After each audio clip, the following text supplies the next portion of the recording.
Today I'm going to talk about the competition between transcription factors and its important roles in the gene regulatory network. So why are we interested in competition? First, it happens. So anytime when multiple transcription factors can bind the same genomic site, then they'll potentially compete. And this is especially common for paralogous transcription factors. So sharing the same ancestor, the paralogous transcription factors are usually conserved in their protein structures and are more likely to bind the same genomic sites. And in that case, when they are co-expressed in the nucleus, they would be likely to compete. And actually, a lot of transcription factors belongs to part of a large protein family and have paralogs. However, those paralogs, although they bind DNA similarly, but they usually perform different functions in the cell. And what raises our interest is if the competition between those paralogs contribute to how they differently regulate the genes. So based on the similarity of the paralogs, the way that they compete can be different. So in an ideal case where the DNA binding domain of the paralogs remain identical after the long evolution, so when they are co-expressed in the nucleus, they will have the identical DNA binding profile, and they will bind each genomic site with the same affinity. And in that case, their competition intuitively will be just mostly dominated by their concentration. But in a more realistic case, mutations can be introduced to the DNA binding domain, and this will result in a different but still similar binding profiles for the paralogs. And in that case, each of them will develop their own preference towards different subsets of genomic sequences. And in that case, the competition will be more complicated, and both the differences in their binding affinity and the concentration will contribute to their competition profile. So focusing on this more complicated and realistic case, we're aiming at quantify the competitive binding profile of paralogous transcription factors. And we'll answer the questions like what determines the competition, how would this competition contribute to the genome-wide binding profile of transcription factors, and furthermore, if this contribution to the binding will be later translated into gene expression. And to do that, we developed this competition protein binding assay. And the basic workflow is first, we identify the genomic sites for the paralogous sets are of our interest, typically from ChIP-seq data. And we focus on those sites that at least one of them can bind, and especially those sites that may potentially compete. And we'll synthesize those DNA sequences on a chip. And then we can apply one of the paralog onto the chip, let it bind to the DNA sequences, and we'll use fluorophore-labeled antibody to quantitatively measure the amount of proteins bound to each genomic sequence. We can do this individually for each paralog, but since we're studying the competition, we propose this novel competition assay where we measure the binding of both paralogs under their direct competition. And by comparing the individual binding profile versus the competitive binding profile, we would be able to quantify the influence of competition for each of the paralog. And this assay can be generalized to any transcript factors, but we need to choose something to start with, and we choose CBF1 and 4,4. So both of them are known to bind robustly to the CEC-GTG core, and there have been qualitative evidence showing that the competition between CBF1 and 4,4 seems to play a role in the phosphate responsive pathway in yeast. So when there is a lack of phosphate in the environment, the 4,4 will be actively transported into the nucleus, and it's likely to outcompete CBF1 at some of the genomic sites. But it still remains unclear how efficient 4,4 can outcompete CBF1 at different genomic sites. And we're here to fill the gap of a quantitative genome-wide competition profile for CBF1 and 4,4. And since in this physiological condition, it's 4,4 that gets imported into nucleus and outcompetes CBF1, we'll first see 4,4 as a competitor and see how it influences CBF1 binding. With the competition assay that we introduced before, we're going to test the binding of CBF1 under different levels of competitions from 4,4. And we're going to compare the situations where we have more competition against the first scenario where we have fewer competition from 4,4. And we were able to draw plots like this. So in this plot, the x-axis would be the CBF1 binding strength in terms of fluorescence intensity under no competition or few competition, and the y-axis will still be the binding strength of CBF1, but under different levels of competition from 4,4. And each point in this plot is a genomic site that we have on the array. And our first observation from this plot is, it seems like as we have more and more 4,4 as a competitor, there is a larger and larger influence of competition on CBF1 binding, shown as a decrease in its binding signal. But this computation is also differential at different genomic sites, which means there are genomic sites that seems to be significantly influenced by 4-4 computation. But there are also genomic sites that seems to be barely influenced by the computation of 4-4, even if I have a lot of 4-4 to compete. And that's what we call differential computation. And this indicates that different part of the genome, the computation profile for CBF1 and 4-4 might be different.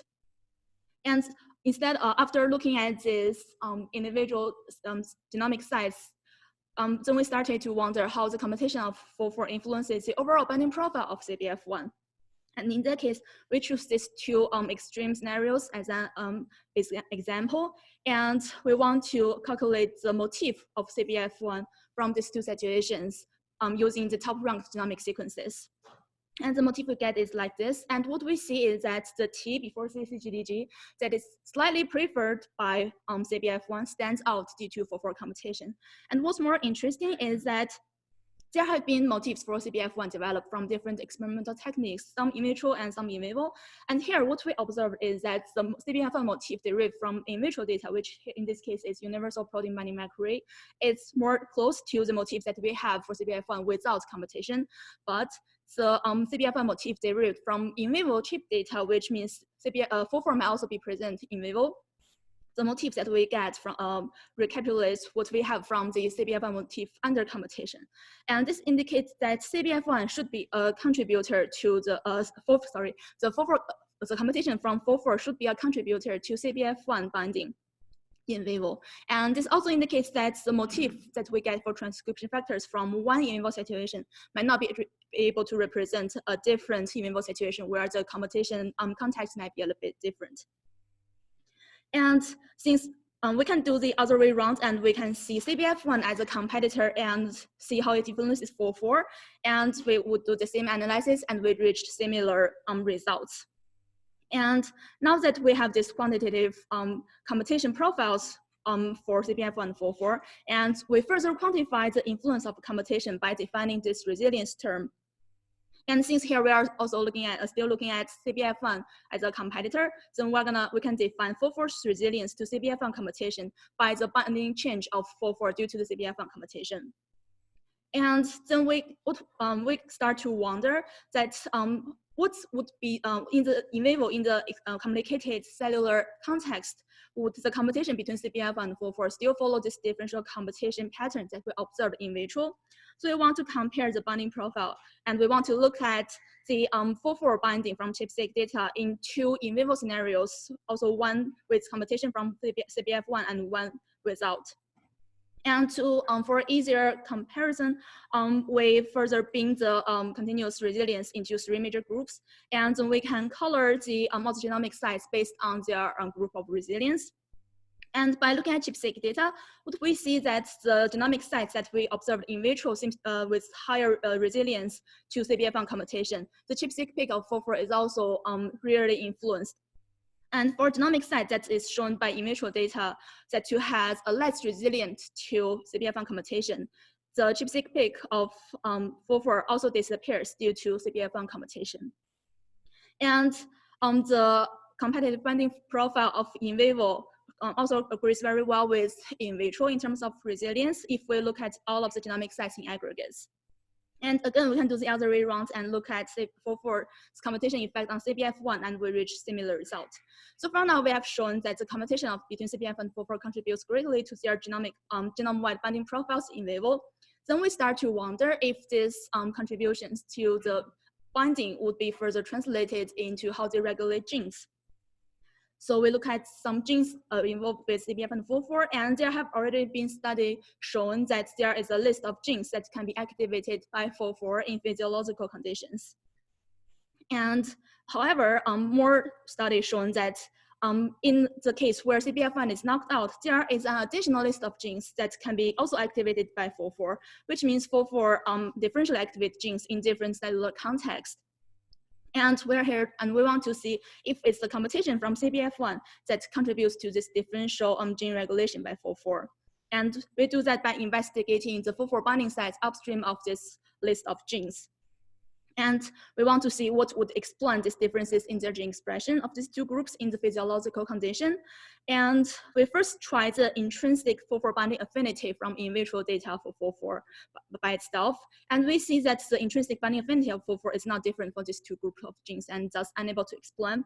But if we take the competition from CBF1 into consideration, which means in this case, it's still in vitro binding of 4,4, but under competition from CBF1, we see that the 4,4 has different affinity for these two groups of genes due to CBF1 competition, and is able to separate these differentially expressed genes.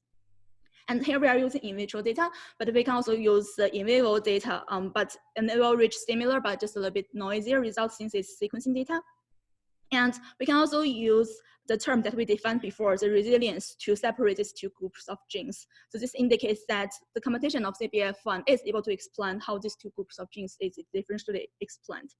And so far now, we've been looking at some terms that are all related to 4,4 binding. And what we surprisingly find that if we evaluate the CBF1 in vitro binding by itself, it's also able to separate these two groups of differentially expressed genes, which means in this case, CBF1 is a major contributor to 4,4 gene regulation. And since we have been looking at in vitro data and it's enough to help us explain this gene expression, we will see that this competitive gene regulation is largely embedded in the DNA sequences, and it will enable us to make a more generalized genome-wide competition profile for transcription factors of our interest. And to summarize, competition is happening, it's there, and it greatly influences gene expression. And since the competitive pattern can be largely retrieved from the in vitro data, we can make a sequence-based model for the competition profile. And what I didn't get to mention is we can model the competitive binding process with a biophysical model. And that would be all, and special acknowledgement to my advisor, Dr. Lucas Gordon, and to every member of Gordon Lab. Thank you.